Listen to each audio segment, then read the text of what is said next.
শ্রী শ্রী অনুকূলচন্দ্রের হস্তলিখিত সত্যানুসরণ থেকে পাঠ করছি। তুমি গুরুতে বা সতে চিত্ত সংলগ্ন করে আত্ম উন্নয়নের যত্নবান হও। অন্যে তোমার বিষয়ে কি বলছে দেখতে গিয়ে আকৃষ্ট হয়ে পড়ো না, তাহলে আসক্ত হয়ে পড়বে, আত্ম উন্নয়ন হবে না। স্বার্থবুদ্ধি অনেক সময় আদর্শে দোষারোপ করে, সন্দেহ এনে দেয়, অবিশ্বাস এনে দেয়।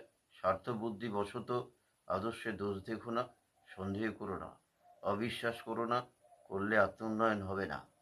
মুক্ত স্বার্থ হয়ে আদর্শে দোষ দেখলে তার অনুসরণ করো না, করলে আত্ম উন্নয়ন হবে না। আদর্শের দোষ মূঢ় অহংকার, সাধ্য চিন্তা, প্রেম অপ্রেম, অনুসরণকারীর দোষ সন্দেহ, অবিশ্বাস, সাধ্যবুদ্ধি।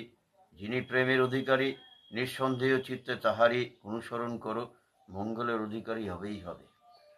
যিনি ছলে বলে কৌশলে যেমন করেই হোক না কেন সর্বভূতের মঙ্গল চেষ্টায় যন্তমান, তাহারই অনুসরণ করো, মঙ্গলের অধিকারী হবেই হবে। যিনি কখনো কোনো প্রকারে কাহাকেও দুঃখ দেন না, অথচ অসতের প্রশ্রয় দেয় না, তাহারই অনুসরণ করো, মঙ্গলের অধিকারী হবে।